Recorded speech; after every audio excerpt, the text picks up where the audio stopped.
Hi, I'm Jason Gannon, the pastor of kids and families here at Resurrection. So glad you're tuning in to the With Parents podcast, where we hope to equip and encourage you as a parent to be better at raising a generation of faithful followers. And we're taking on all kinds of important subjects, like today, youth sports, and especially the psychology around youth sports. We're going to hear from Dr. Andrew Jacobs, who is a well-renowned doctor in this area, has been on the radio, live radio show for 32 years, 42 years as one of the first trained youth sports psychologists in the country, had a vision of himself with his parents, said, I'm going to go do this. And he's made a huge difference. He's trained Olympic athletes, gold medal winners, professional athletes, worked for years with professional sports and all the way down to amateur sports, and has a practice today right here in the Kansas City area that is a great resource for families.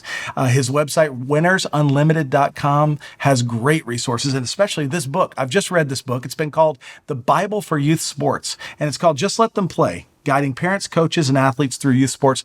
We're going to talk about that today. Whether you have a 3-year-old who's now involved in recreational sports or a competitive 15-year-old, you're going to get takeaways today, practical tips on how to be the best parent you can be of that child, how to not add undue pressure, how to get the best out of them, and that's the best in involving their joy of play and life and character. It's just going to be a great session. Thanks for watching. Let's tune in.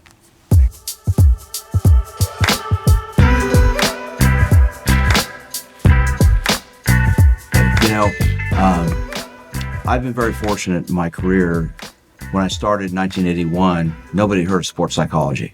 Right. And I moved back here from grad school. And just a quick story. So I moved home, and my mother said, okay, I moved back into our house because I had no money. Now I owed my car, my stereo, my tennis rackets, and a few pieces of clothing.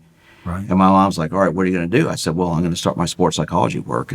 And my father, who's a very prominent physician, said, you won't survive at that. Nobody's done that before. Wow. And I said, well, it's what I believe in, what I want to do. And 42 years later, it's worked. So my mom was like, if you believe it, do it. And she just passed away this past fall, and she's a huge inspiration for me, and said, your heart is going to tell you what to do. And if that's what you believe, go for it. And so, Great advice. I'm one of the first trained sports psychologists in the country, and I've been fortunate enough over these years to still be working and working with a lot of interesting and fun people. Well, and your uncle was a big inspiration in your life, right? Who was in racing, horse racing. Which I thought was really my grandfather was one of 10 kids. Okay.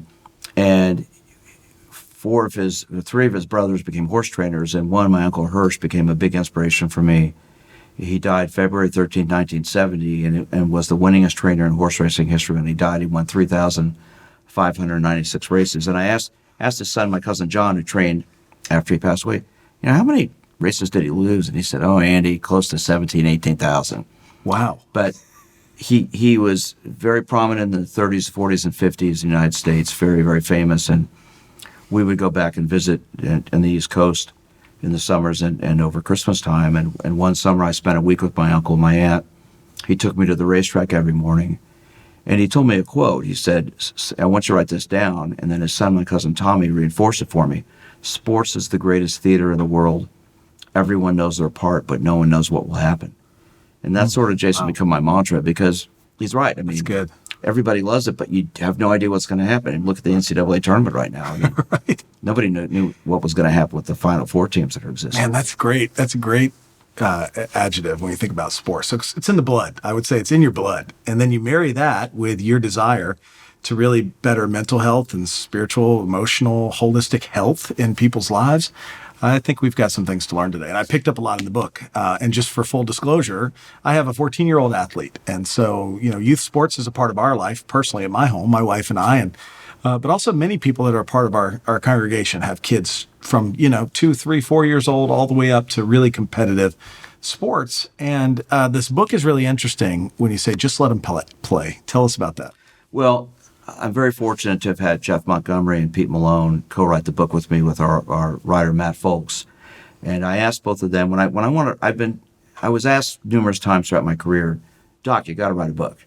You got to write a book. You got to put something down on paper. So I, several years ago, thought, there needs to be some kind of an educational book about youth sports, because it's right. Crazy. Right. The wild stuff I've seen, and watching my sons grow up, who are now in their early 30s, seeing the wacko stuff that I saw from coaches and parents and things going on. So I decided I'm going to get two people to write this with me. I asked Jeff because he's the Royals all-time closer, but he also coached my son Jonathan. And I asked Pete, who I worked with for 30 years at the Kansas City Blazers, because he coached my son Gregory. And I mean, the Kansas City Blazers, when Pete was there, the top swim program in the country, had 8 Olympians, 5 gold medalists, and I spent time with most of them.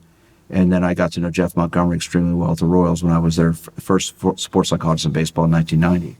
Wow. And we decided to put this together, and coming up with the topic and the title, it's like, youth sports should be about fun, going out and playing and enjoying it, not about winning. And I'll get into that in our discussion, but we said just let them play, guiding parent coaches and athletes through youth sports to go play. Yeah. That's what it's supposed to be about. But we've gotten to the point now, everybody's obsessed with winning, coming in first. Youth sports is a multi-billion-dollar business now. Right. You know, there's a youth sports soccer company here in the area that has soccer tournaments for 2-year-olds. And I'm like, why? Wow. Why do you need to do that? Because someone's making money. Sure. I mean, ultimately what's happened is between coaching fees, uniforms, traveling expenses, tournaments, trophies, ribbons, all this stuff, it's all about money. Right. And so people are caught up with the whole money aspect. Instead of sports just be fun. You know, when I grew up in Mission. I went to Shawnee Mission North High School, proud graduate, just at our 50th high school reunion last year. Awesome. And I grew up in grade school called Mohawk School, which is no longer there, at 67th and Lamar. We'd go up there and play after school. Sure. And we'd play till it was dark. Yep. You never see, or I don't say never, you rarely see a group of kids up at a grade school playing anymore. You'll see them at an organized practice with parents directing what to do. Kids don't have that freedom. Of course, we have safety issues today that didn't exist back then. But everything's structured and organized now, and that's a big concern to me, that kids don't have the opportunity to just play and create on their own. Everything's structured for them. Yeah. I can relate in that my mom would not let me in before dark. The door would be locked, and we would just be out to creative play, right? And that it is a different world today.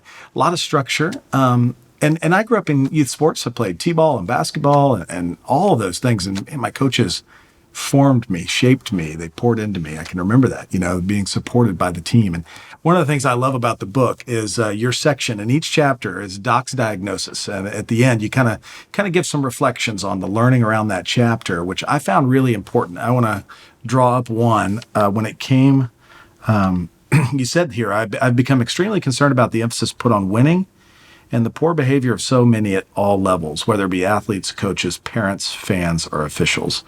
And I've seen some of that at my own children's games. We kind of get into this almost like we're living our own lives through our kids, right? And you guys talk about that. I'd love for you to break that down a little bit. Just this idea, like we're living this fantasy through our kids where they just have to win or there's no value. And what do you think about that? Well, we've gotten to the point with all these youth leagues where the competitiveness has taken over the aspect of fun. Right. The idea of winning, we need to win, we need to beat this team, instead of we need to create and learn and grow. Yeah. One of the great things I learned about Jeff Montgomery when he coached my son was that his emphasis was on development. And these are 12-year-old boys on a competitive team. And we wanted to win. I mean, one of the kids on the team's dad's Joe Carter, one of the greatest baseball players ever, one of the greatest people I've known. Yeah. And Joe and I spent a lot of time talking at the game, just about having fun and getting better. Yeah, we wanted to they're 12, they wanted to win. And that's sort of the age, 12, 13, where the score starts to become important. But still, it was about having fun. Right. And I see so many parents trying to live through their kids and get so caught up in the result of the games that the fun gets out of it. And I've had hundreds of kids that I've seen in my office over the years who come in, and I'll ask them, do you enjoy playing sports? Yes, but I'm worried. What are you worried about? About letting mom and dad down. Why are you worried about letting them down? Wow. Because I'm not succeeding. And then most of the time, the parents that will bring their kids into my office are there because they care about their kids enough to, I love you. I don't care if you win or lose. I just want you to have fun and play and get better and understand the whole thing. But there's so much pressure today at younger and younger ages to win. One of the impetuses for this book was there was an article written about a writer brought his second grade son to an AAU basketball tournament in Memphis, a national tournament. Yeah. And they watched second, third, and fourth grade kids play in this tournament. And the coach for one of those teams from the team from New York, and after they lost in the quarterfinals or semifinals, he was screaming at the kids, "I'm coaching you like 15-year-olds, not Wow. third graders, and you're going to need to start to act like it." I'm like, but they're third graders. They're not 15-year-olds. Right. So we've gotten to the point now where this winning has gotten it. I mean, yeah, it's great to come in first place. Sure. But my definition of a winner, Jason, is did you go out and do the best you could that day? Right. You can have 5,000 people run a 10K road race, and they all run their best times. They're all winners. One person came in first place, but everybody won because they improved. And if you work on that, you'll eventually get to the point where you may come out on top. Yeah. And that's great advice. Great thoughts. It kind of segues to the next part of the book where you talk about embracing failure. And I think that's important. I know, at least in our culture here, certainly we represent a bulk of the country that is about succeeding and only succeeding and kind of worldly success, right? And I love how you reframe that. What does succeeding look like? Your best effort. Did you do your best? Put forth your best. And I mean, that's how we think about our faith, putting forth our best before God. And I think that's a good learning. And so how do we embrace failure? I'd love to hear your thoughts on that, what you've learned, what you studied, just your diagnosis, Doc's diagnosis about this embracing failure as a value. Well, to put it bluntly, and not to be rude, losing sucks. It's no fun to lose. Right. I mean, I've heard that thousands of times. But you're going to lose. You're going to fail. Yeah. And so our chapter, Embracing Failure Can Lead to Fun, is this. You have to learn how to fail. Too many people are taught about winning, but you need to learn when you lose or when you fail, when you don't do well. Because that's the greatest lesson. If you're out, eventually you're not going to win everything. Right. No team, no athlete goes through life winning everything. At some point, you're going to not come in first place. So how do you deal with that? And I have so many young kids who will do really well at younger ages, and then they get to middle school or high school, and all of a sudden everybody else catches up with them. They don't know how to handle that. It's devastating for some of them. I've never lost before. I have pro athletes who I've worked with, Olympians who I've worked with, who will get to that point, and then their level of competition gets more parallel and evened out from everybody else, and they have to learn about failure and losing. It's part of what you do. And we all screw up. We all make mistakes. So how do you overcome that? And in sports, where it's the greatest way to learn about that, I think, when you lose a game or you fail at what you've done, what did you learn about yourself from that, and how are you going to improve and get better? And that's what I found throughout my career with all these wonderful people that I've worked with. You know, when one very prominent athlete I work with, well-known, Nick Lowry, the Kansas City Chiefs kicker for a long time, we worked together for close to 14 years. Every year he'd sit down, this is all public knowledge, he used to co-host my radio show with me. We'd write out a list of goals for the season, and every year he'd say, I want to make every kick. How many years do you think he made every kick? Right. None. So the key thing was when he missed a kick, how's he going to overcome that? And I work with a lot of NFL kickers on that. I have a Super Bowl jersey in my office, one very prominent kicker, and on that jersey it says FOE, focus on effort. We talk about FO versus FOR, focus on effort versus focus on results. Because if you focus on your effort when you go out there, you're thinking about executing, you're not thinking about the end result. Right. And in the end, that I found really makes a huge difference. I appreciate that. That's very affirming, because I had to catch myself, because I found myself, right, we're all in the human condition. And even with my daughter and her sports, I would find myself like wanting that win so bad, right? Wanting that win so bad and wanting them to succeed in that win. And I can't remember who said it, but I heard, I think it was like a coach, it might have been like Coach Wooden, or one of the famous coaches of all time, who said, like, there's only two things you can control, and that's effort and attitude. And I started checking myself on just saying, make sure we're coaching our daughter on do your best effort and check your attitude. Effort and attitude. It stuck with me. So I appreciate you saying effort as you think about how, as a parent, you could really support your kid. Well, embrace failure. The key thing with that is, I think so many coaches are always talking about how are we going to win, how are we going to make a hit or make that shot or sink that putt. But what happens when you miss it? You know, great coaches take the time to coach failure. they take the time to coach what happens when you don't succeed. Because we're going to screw up and fail. It's inevitable, whatever we do. So how are you going to overcome that when that happens? And coaches want our kids to do, most coaches do it because they love coaching, they love helping kids out. But when they don't fail, when they don't succeed and they're going to fail, you've got to teach them how to deal with that too. I always ask parents when they're going to sign their kids up for a team, find out about that coach. What's his or her philosophy about winning and losing, success, failure, about building confidence, what kind of communicator. Or I always say a great coach is a great listener more than being a good communicator. They do communicate well, but they listen. And they want to know why those kids are there. What's the reason you're on the team? What are your goals? What do you want to accomplish? How can I help you get those? That's good. Well, I loved how you point out, and you give this advice in the book about making a list of your goals, just like you mentioned with the professional kicker. But even even with children, right? Sitting down as a parent and child and making that list of what are our goals for the season? What do we hope to accomplish? You talk about in the book, I think it's you and Jeff and Peter, about the how. So it's not just what you hope to accomplish, but how to get there.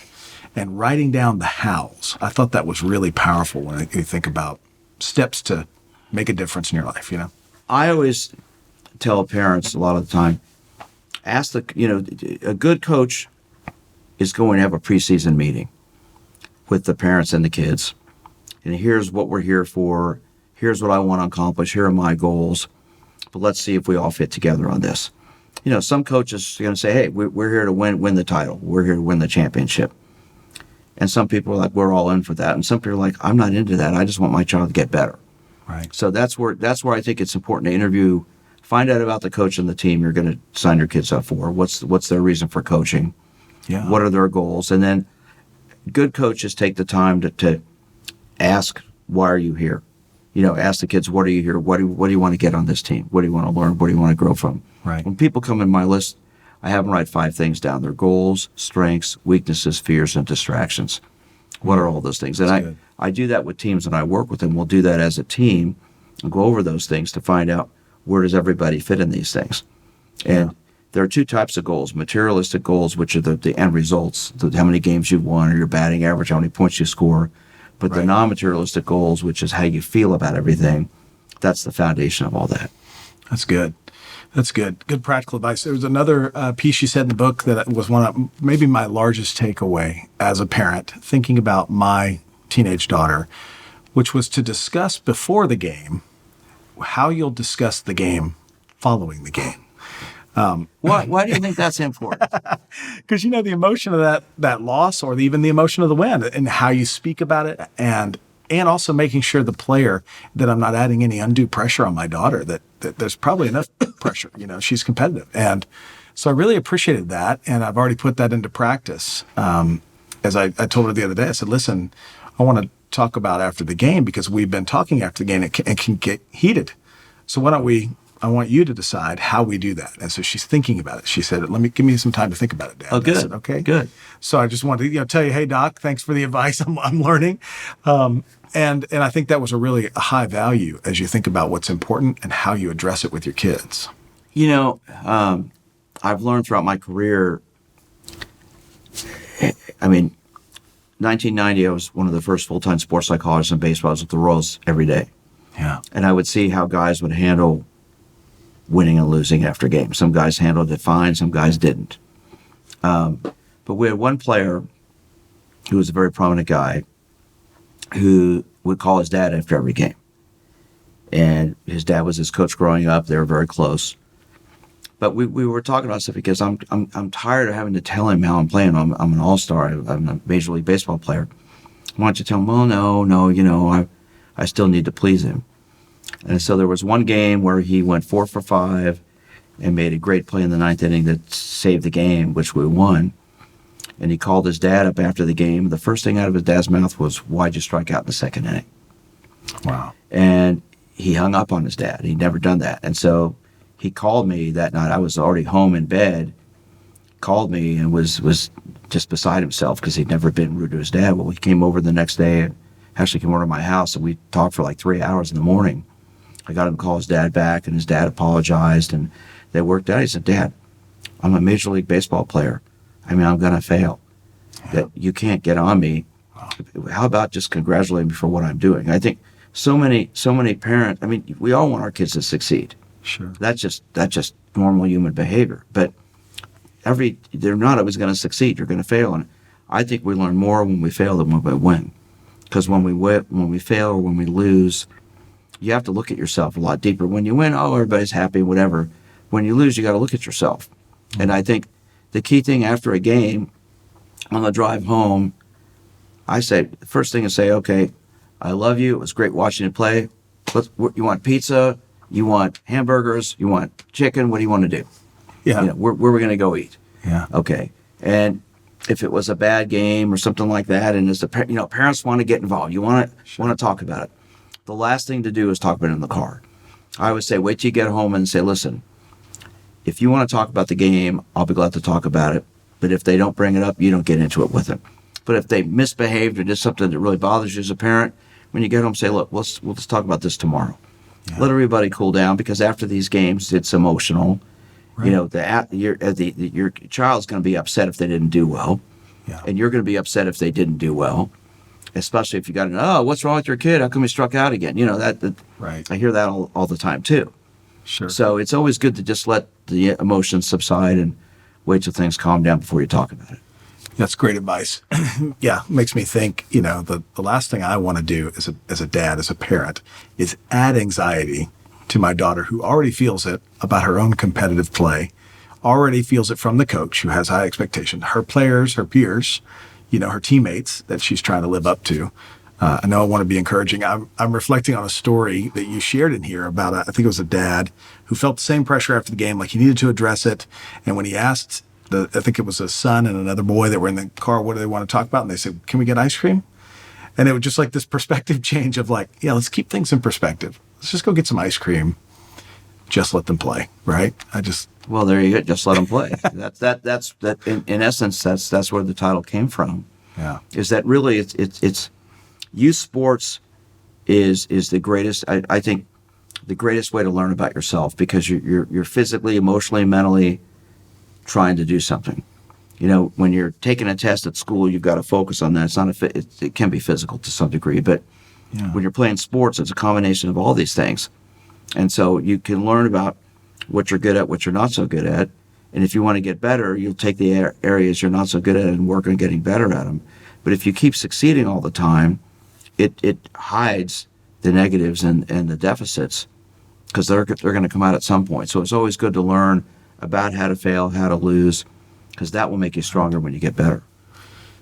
Great insight. Great insight. I have, as I looked over, I want to mention too, just your website has a lot of resources. Not only do you, obviously, your practice where you support kids, families, anyone really looking about bettering themselves, but if you go to winnersunlimited.com, and I'll share all this on the website as well, but you've got not only your books, but you've got some downloadable videos there that are just great about visualization. Audio, yeah. So when I was in grad school, I learned about visualization, which I wish I'd known about when I played high school tennis, because I'd been a lot better. But I had a great tennis pro, John Bragan, who taught me how to play tennis here in the Kansas City area, taught hundreds of athletes, and had his daughters play. 2 of them won state titles and went on to play in college. But visualization is seeing yourself do what you want to do before you do it. And so I developed these audio programs that start with a breathing exercise, a progressive muscle relaxation exercise, a confidence building section, and a visualization section that are on there. I have them for hitting and pitching in baseball or softball, swimming, tennis, running, bowling. I have a generic one. And it goes through that 4-step process, because it teaches you about, it's the whole mental preparation part. And it's what I've used forever throughout my whole career. And these things work when you get yourself in the right physical and mental state to go out and compete, and then see yourself doing what you want to do. When you visualize what you want to do, and 75 to 80% of people who visualize have a greater chance of success than people who don't. That's just amazing to me, because I feel like that's a great step that any of us can take, just in life. I think about, when you think about the sports analogy, the Apostle Paul in the New Testament writes about going on, racing for the prize, and the prize is connecting with God, and how we do that is loving God and loving others. And so we talk about in life about being the best we can be. Sports is one of those places where you can really think about how can I be the best I can be at this skill, at this camaraderie, at this being a great teammate, building respect, character, all the elements that sport and team play offer. And I just feel like that connects to our faith. And that's part of the reason why we have a kids sports ministry. And so I want to mention that. It's out of our West location. We do basketball and soccer, and it's a faith-based sport experience. Really built around character building. And I feel like when we look at what we're doing in that, and when I look at your materials, Dr. Jacobs, and your incredible history of work, your body of work, it's exceptionally powerful about creating a better individual, a better holistic life. And I just want to say thank you as a community member for your work. Well, I appreciate that. I wanted to say this. When my father was, I mentioned, a very prominent gastroenterologist, and we would go up to Canada and go fishing. And one time he made me bring his briefcase, which was loaded with all these journals, weighed about 30 pounds. And I'm like, why are you, we would change planes 2 or 3 times to get to where we're going. And so why are you taking all these? And he said, well, I have a debt to pay to society. I took someone's place in medical school someone else should have had. So therefore, that's my job. And at the time I thought that's pretty dumb. Wow. But as I've gone on in life, it's like, my job's to help people in much the same way his was, because I try to help people just get better, feel better about themselves. And fortunately, I've been able to do this for a long time. I hope to do it for a lot longer. My goal is to be on the radio 50 years, so I figure I'll be 86 at that point when that ends. But I love doing this because the biggest thrill I get is when somebody said it will leave me a message or come tell me in my office, I accomplished my goal. I did it. Right. And so then I feel like, I'm helping them out. And that's the reason I do this. Well, that's great. That's fantastic. Really have appreciated this conversation. We think about the book. It's a great book. Just Let Them Play. Reminds us about the importance of fun and joy in the midst of sport. Reminds us about embracing our failures. Guides us. There's a section we didn't even get into, but parents, a great section about knowing your role as a parent and the player and the coach, and what he calls the athletic box, which I would just say dig into that. It's pretty good. And just some great practical takeaways on how to be a better parent, supporting your child walking through the sports journey, and really being a better person all the way around. And we really appreciate your time today. Well, I'm fortunate, Jason, to have worked with so many wonderful people throughout my career, and to have Pete and Jeff co-write that book with me. They're wonderful people. And the whole reason we did that is because just to go play and have fun. Yeah. Because that's what it's supposed to be. Right. And if you do that, you take that point, we're just going to go out and play and have a good time today. Winning and losing doesn't matter. You'll enjoy yourself. And that's the purpose of it. Well, that's a great point to end on. We appreciate you tuning in today and listening to Dr. Andrew Jacobs, who has really widened our thought process when it comes to youth sports.